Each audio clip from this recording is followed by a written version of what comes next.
Bem-vindos ao Escudo do Mestre, o programa para você que descreve uma cena maravilhosa, conta cada detalhe da sua cidade e não percebeu que todos os seus jogadores estão usando o celular. Já começou?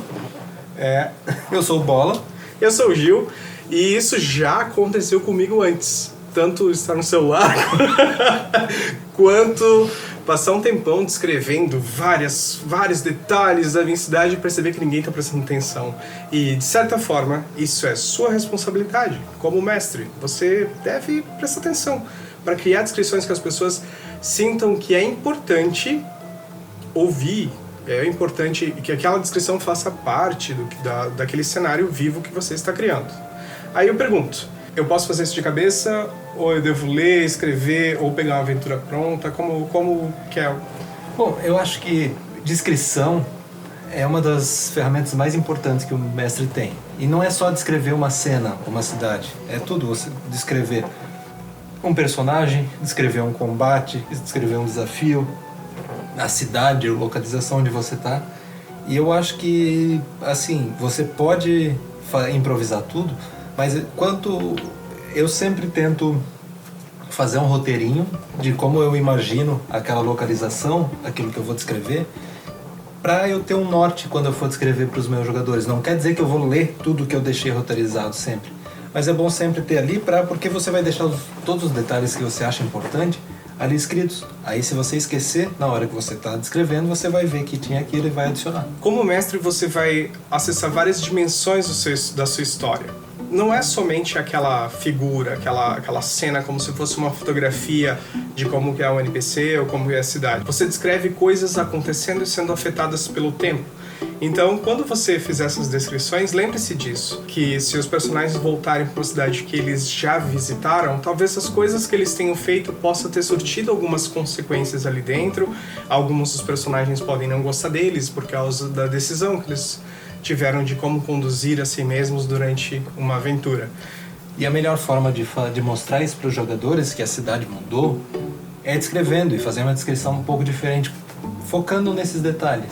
E quando você está descrevendo, é muito bom lembrar que os personagens não têm só o sentido da visão. Eles têm o olfato, eles têm a audição, eles têm tato. Então, quando você está descrevendo uma cena, tentar adicionar quais são os odores daquele lugar. Se está perto do porto, provavelmente vai ter o cheiro de mar. Se está num lugar mais pobre, provavelmente vai ter alguns odores desagradáveis nas ruas, principalmente nos becos.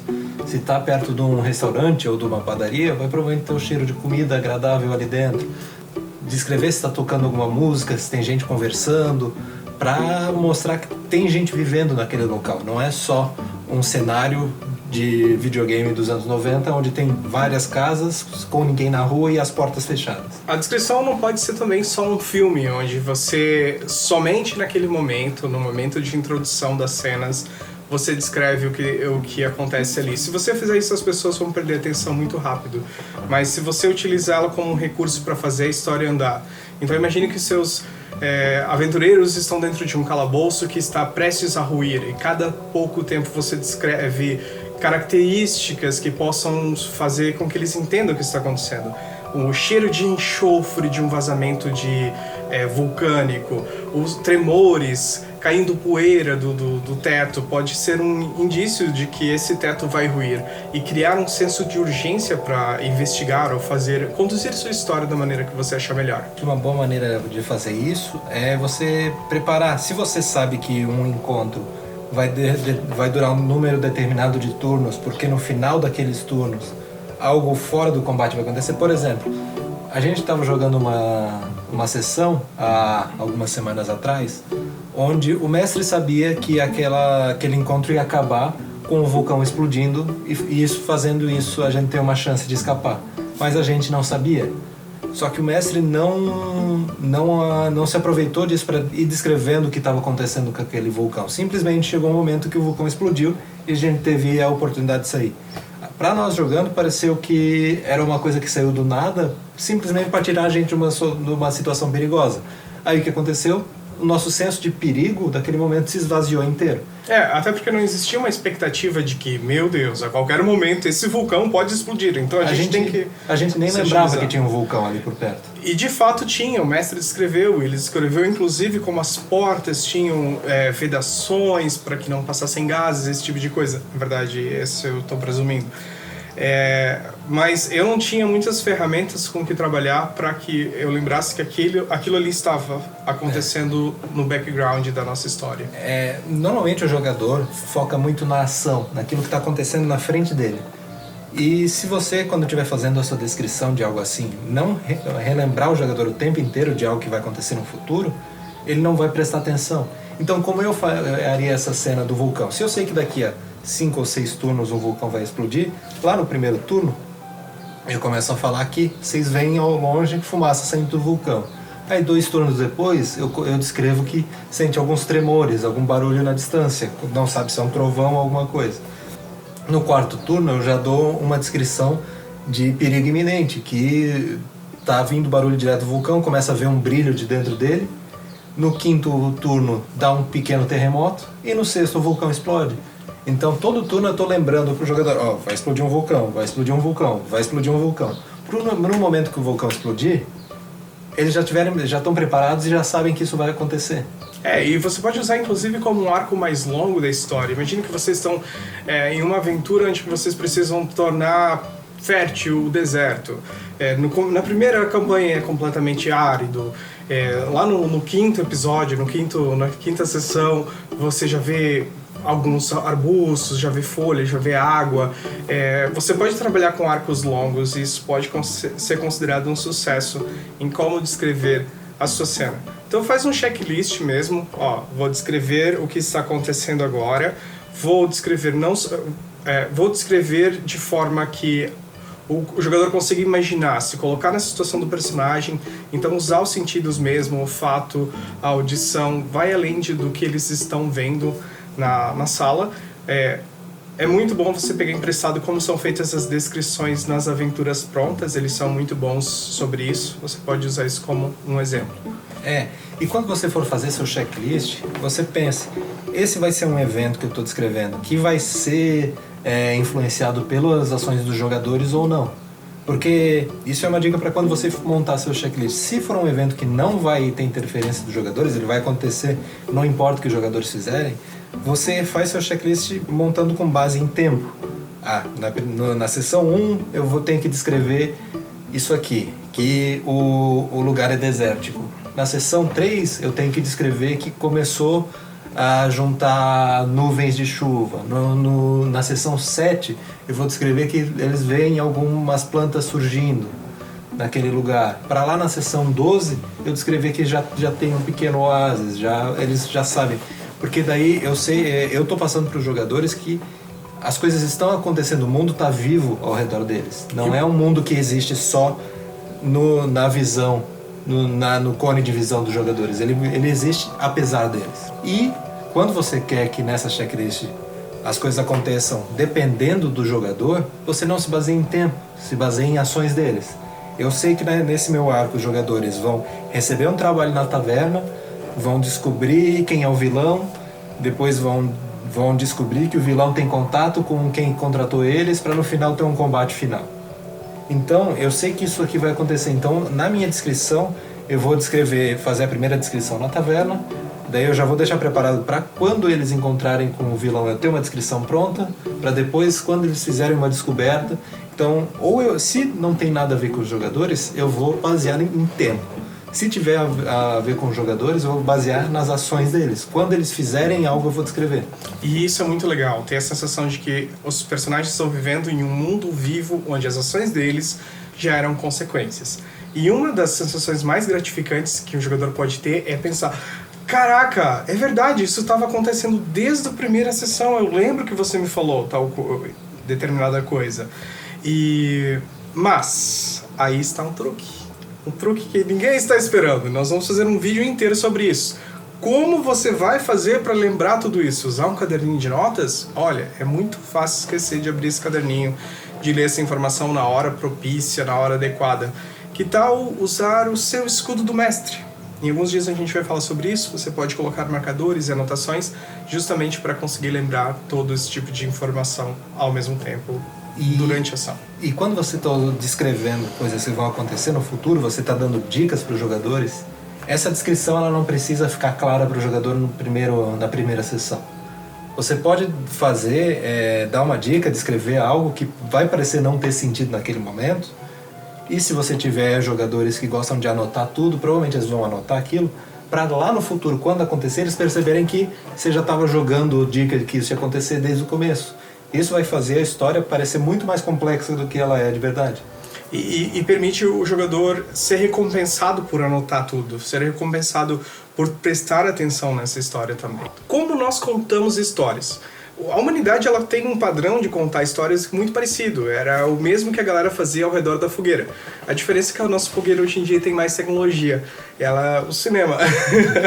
Então você pode usar recursos de cinema, você pode descrever as coisas como se ela fosse usando termos, usando expressões que a gente está familiarizado no cinema. Você vê que a câmera dá um zoom nos olhos dela e corre uma lágrima, e você sente que ela engole toda aquela raiva, e mesmo querendo explodir e reagir e fazer alguma coisa a respeito, e ela se recompõe e fala calmamente.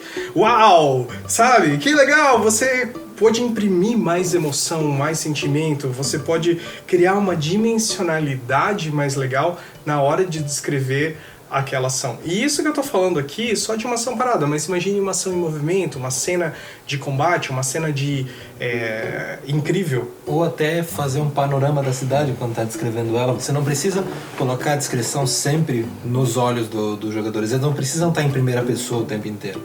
E se você quer descrever o escopo de um lugar, tanto de uma área aberta ou de uma cidade, você pode tranquilamente descrever a câmera passando por cima da cidade e descrevendo ela como um todo, para os jogadores terem uma ideia mais fácil do que está aos arredores deles. Uma ideia interessante é pensar que emoções que eu quero que eles sintam. E até você tem o poder de mexer nas emoções dos seus jogadores dizendo, você sente alegria, é festivo, tem um circo, tem apresentações, pessoas dançando, tem bandeirinhas, o vento voando. Você se sente alegre, você se sente bem-vindo nesse lugar. E um bom truque para usar de vez em quando também é fazer descrições genéricas que pareçam peculiares para cada jogador. Um truque desse eu usei na nossa última campanha, quando o grupo foi numa estalagem que tinha algumas qualidades mágicas. Então, o que eu descrevi para eles? Que quando eles entraram, eles sentiam o cheiro de da comida preferida que a mãe deles fazia para eles. É uma coisa eu já descrevi uma coisa só para todos os jogadores, mas cada jogador imaginou uma coisa diferente e sentiu algo diferente. Aí depois eu descrevi que um cálice mágico que cada um recebia, e eu não descrevi o que tinha lá dentro, só falei dentro do cálice tem a sua bebida preferida. E houve uma interação muito divertida, porque cada um sentiu o autor da história e descreveu de uma forma ou de outra o que poderia ter feito ou o que queria ter feito com aquela situação. E foi só uma cena que sem um peso no decorrer do universo, mas foi muito gratificante, foi muito divertido participar e viver essa experiência através do meu personagem. E isso dá uma oportunidade, porque você levanta a bola para o jogador explicar qual que é a comida preferida dele, que bebida está dentro do cálice dele. E você dá a chance de um jogador interagir com o outro. Acredite em mim, os seus personagens, os seus jogadores, eles estão muito mais interessados no que eles têm a dizer sobre os próprios personagens, sobre a própria história, do que o que você está tentando descrever. Então usa isso a seu favor, eles vão trazer uma riqueza para o jogo que uma pessoa só não consegue criar. Ou consegue, mas com menos diversidade, de uma maneira um pouco mais pobre. Eu acho que chegou a hora da gente falar sobre descrição dentro de combate. Certo. O que você vai fazer? Quando é que você vai descrever algo legal? Antes ou depois da jogada de dado? Então, e se eu descrever o que eu quero fazer e como eu gostaria que aquilo acontecesse, levantando a bola pro mestre, para que, dependendo do resultado do dado, algo diferente da minha expectativa acontecesse. Funcionaria? Eu acho que é a melhor solução. Você descreve o que você quer fazer, qual é a intenção do seu personagem, e daí depois do dado, ou você ou o mestre, dependendo de como for a dinâmica do grupo, descreve como aquela cena ocorreu. Porque fica muito estranho quando você descreve todos os golpes que dá, tudo que você faz, e tira um. E daí você tem que voltar atrás e descrever que aquilo não aconteceu e não deu certo. Então, em vez de você descrever como você acerta o inimigo, você descreve como é que você está chegando nele, joga o dado, e aí depois, com o resultado do dado, você descreve o que aconteceu. Você, como mestre, deve incentivar os seus jogadores a fazer isso. Além disso, pergunte, peça pra ele, descreva pra mim como você matou esse cara. Principalmente se eles fazem uma jogada heróica. Isso é uma recompensa muito legal por tirar um 20 natural no dado, num sistema de 20, por exemplo. A maneira com que o personagem fez determinada ação não vai interferir na sua história, no seu mundo. Não vai tirar poder de você como mestre. Só vai dar mais poder e mais sensação de ser o protagonista para esse jogador. Isso. O nosso grupo, por exemplo, era um grupo muito acostumado a ser passivo na hora da descrição, onde o mestre descrevia e o jogador ouvia. Mas com o tempo, quando eu comecei a pegar mais costume na hora de mestrar, eu fui tentando criar um ambiente mais cooperativo nesse caso. Então o que eu fazia?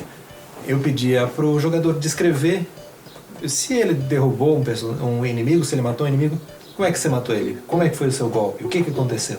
E deixar ele pirar do jeito que for. Porque o interessante, depois que as regras se resolveram e o inimigo caiu, não importa muito a descrição em termos de regra. Então você pode deixar o jogador pirar como quiser.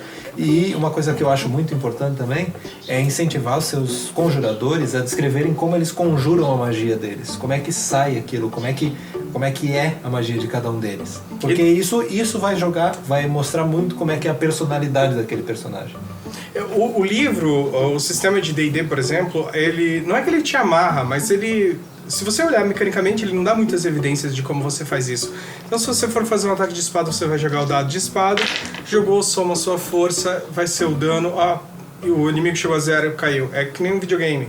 Agora, se você diz como você faz isso, eu pulo e eu corto ele inteiro, eu corto a cabeça do dragão, sabe? Ele vai fazer isso de uma maneira que ele gostaria de fazer isso, sabe? Vou virar um mortal pra trás e bater e fazer alguma coisa nesse sentido, sabe? Você pode dar essa oportunidade para ele extravasar essa ansiedade de mostrar como o personagem dele é legal. Isso vai, principalmente em jogadores que não estão acostumados, isso vai incentivar a criatividade dele. Vai incentivar ele a sempre pensar na descrição. E com o tempo você vai conseguir jogar essa bola de descrever algo que está acontecendo fora de combate. Em vez do jogador sempre te perguntar como é que é um lugar, como é que é uma taverna que chegou, você pode pedir para ele descrever como é que ele enxerga ela, o que tem ali dentro. E ele vai descrever e, se for interessante, aquilo vira verdade dentro do jogo. Você pode... Imagine se você pergunta para um personagem que chega depois de muito tempo como é o seu vilarejo, descreva para os seus amigos. É muito mais legal do que você simplesmente fazer todo esse trabalho duro de ficar imaginando e correndo o risco de sofrer o julgamento desse jogador que não ficou satisfeito com a sua descrição. Ou pior, você alterar a imagem mental daquele jogador. Ele, durante a campanha inteira, imaginou que a cidade natal dele era de um jeito e você, na sua ânsia de descrever, muda o que era a ideia dele. Isso vai acontecer, vai ter muita chance de fazer o personagem sentir menos em casa ali, sentir menos dono daquela história. Então, se algo central a um personagem, você diz, como é que é? Me descreve essa cidade, me descreve como é que é a sua família, quem é o seu pai, quem é a sua mãe, como é que eles se parecem. Esse conjunto de pequenos comportamentos, ele serve também para você, mestre experiente, tirar vícios dos seus jogadores. É muito comum você pegar grupos que são completamente focados em exploração ou em combate e que esquecem o lado interpretativo, depois de um tempo já quer ir muito direto à rolagem de dado e matar inimigo e ir para a próxima sala. Quando você desenvolve esse tipo de trabalho, no momento que os jogadores estiverem ao redor da fogueira para descontar um pouco da história deles, as memórias que ele sentiu, ele vai ter ferramentas, ele vai ter exemplo, ele vai saber o que ele pode fazer e como ele deve fazer para descrever, por exemplo, a cidade natal, a relação com os pais, como que é determinado reino de onde ele vem. Como mestre, você pode perguntar para os seus jogadores, convidar eles para que descrevam determinadas coisas, ações, coisas que eles fizeram, como eles fizeram, transforme isso em uma cultura do seu grupo. Vai tornar a aventura de todo mundo mais interessante, mais imersiva e, consequentemente, muito mais divertida. Inclusive, existem alguns sistemas que incentivam mecanicamente isso. Eles dão algum tipo de recurso para o jogador para ele alterar a realidade do mundo. Ele dizer que algo existe que antes não existia. Como um action point? Você gasta um ponto e você pode apresentar um NPC que não existia até aquele momento. Ou, ainda, por exemplo, no jogo do Fronteiras de Império, um jogo de Star Wars, existe uma maneira de você usar seus pontos de destino para ter equipamentos. Você chega num ambiente inabitável, inóspito, e está sem equipamento de respiração. Aí você gasta seu ponto e que sorte que a gente trouxe nossos equipamentos, não é? E pronto, está ali. Gera uma descrição muito mais cooperativa. Tira aquela coisa do mestre descrever e os jogadores reagirem. Como o mestre tem o poder de tecer a realidade do seu jogo, da sua aventura, você pode inclusive incorporar ideias como essa em sistemas mais fechados, sistemas mais quadrados, que não tem um enfoque tão grande nessa questão interpretativa. Você pode falar, galera, lá na sessão 0, lá antes de começar a jogar, você falar, cara, eu quero fazer uma coisa diferente. Quem interpretar o personagem muito bem vai ganhar esse cartãozinho, e esse cartãozinho pode mudar o destino quando você usar. E aí você distribui esse cartãozinho cada vez que a pessoa fizer algo muito legal. Mas uma coisa importante sobre isso é você cuidar para não cair na armadilha de achar que interpretação é atuação. Você interpretar dentro do RPG é você cumprir seu papel. Se o seu personagem é um guerreiro habilidoso, mas que não interage muito socialmente, se você ficar quieto e se soltar mais durante o combate, descrever mais as ações de combate daquele personagem, você está interpretando. Interpretar não é fazer vozinha ou descrever como é que é cada discurso seu. É você fazer aquilo que você imagina que aquele personagem faria. Também é um elemento, mas não é o mais importante, né? Galera, a gente está super feliz com o resultado desse projeto, com o engajamento das pessoas, tanto nos comentários, se inscrever. Muito obrigado, de verdade, é super importante pra gente. Nós acreditamos muito nessa comunidade, na comunidade do RPG do Brasil.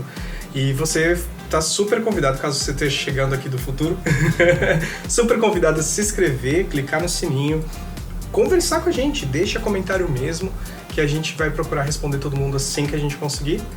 Diga pra gente quais são as suas ferramentas preferidas de descrição, tanto de cenas quanto de ambientes. Descreva uma cidade nos comentários pra gente. Você não está só ajudando a gente, porque nós vamos utilizar essa informação para fazer novos vídeos, como novos jogadores estão chegando aqui procurando essas informações. E eu vou roubar as ideias para minha mesa também. E se você ficar com alguma dúvida, se você ainda não entendeu alguma coisa, pode escrever ali também, sem problemas. A gente ou alguém aqui da comunidade vai responder você assim que conseguir. O episódio de hoje fica por aqui. Muito obrigado por assistir e até mais!